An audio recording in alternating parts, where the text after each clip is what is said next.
AFTV Deluded Gooner. Listen, 4-2 win, great victory. It was nice to see the youngsters showing us how it's done. Talk to me. What was your thoughts on the game? Well, obviously, like you said, Haaland put a bright polish on the game. Balogun scored, Eddie scored. Joe didn't necessarily have the best of the game, but he scored. It was encouraging from Maitland-Niles and Smith-Rowe. Smith-Rowe in particular, because it's just a case of staying fit and hopefully he can get opportunities. So Haaland was good. Obviously, we scored 4 goals. We played 6 games in the Europa League, taken maximum points. I cannot complain. That being said, I do think we kind of made the game harder than it needed to be. I think the midfield was a bit too open. The 2 goals we conceded were very cheap. I know there's a lot of talk between, is it the centre-halves? Is it Runnison in goal? I have been saying, personally, I feel Runnison's looked a bit shaky in the last 3 Europa League games he's played. So, yes, we go marching on. It weren't the Europa League performance we've been accustomed to seeing as fans this season, but I'm not going to complain. We did what we needed to do. I feel Dundalk, they can have credit in their performance. I think they played well. I think they tried to exploit areas in our game. Obviously, the level in class was obviously going to mean there was going to be holes and gaps and individual mistakes, and you saw it. They were getting caught playing out from the back, but I'm happy with it, man. Hopefully, there's pressure on first team spots now in going into Sunday. That was my next question. I was going to ask you, do you think anyone's made a big enough claim to say, yo, like, come on, I should be playing. I should be playing on in the Premier League. I should be playing in the first 11. Anyone you think you should rather be on the bench on the weekend or starting?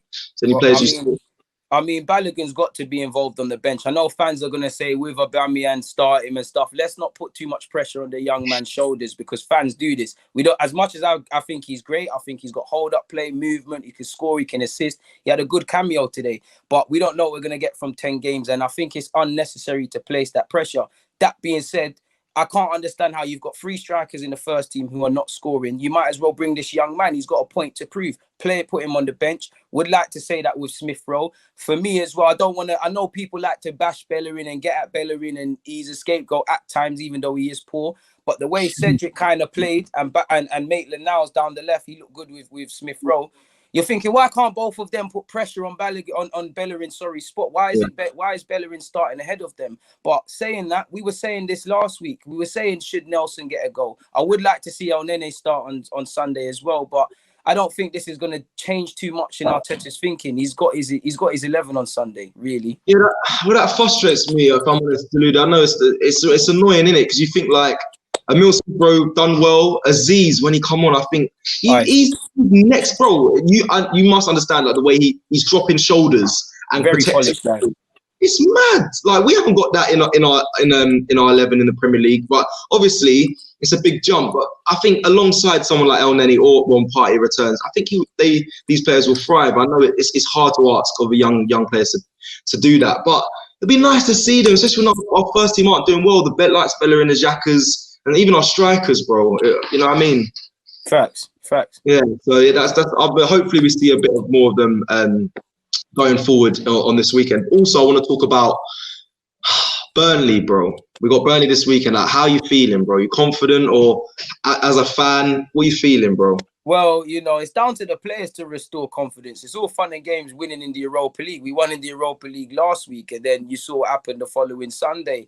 You can't be confident as an Arsenal fan with any Premier League team. I could say, look, Burnley are underperforming. They've got a manager who's underperforming. You know yourself, typically when a team plays Arsenal, that changes. And just in relation to our form, I don't think you can be confident. I think we just have to take every game as it comes. And what concerned me today, I know it won't be the same 11, but we can see the cheap goal, that second one from a dead ball situation. Yeah. Now, I look at Burnley, you can see Chris Wood, back post, 80th minute or things like that. So are we heeding lessons from this? So I don't think I could be confident. I do think we'll win on Sunday. I'm saying that in a sense of hopefully the footballing gods give us 3 points because we've been starved. But confidence, bro, don't think I could say that in the same sentence.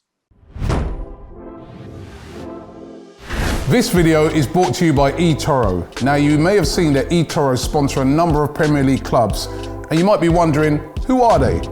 Well, eToro is a global investment platform with over 16 million registered users, which offers everything from stocks, currencies and commodities to cryptos like Bitcoin. Now, if you don't have time to invest, eToro is perfect. You can use eToro's CopyTrader feature, copy top performing investors, so when they make a trade, you make the same trade automatically at no additional cost. So if you're looking to start investing and you want to find out more about eToro, then click the link in the description and get on it right now.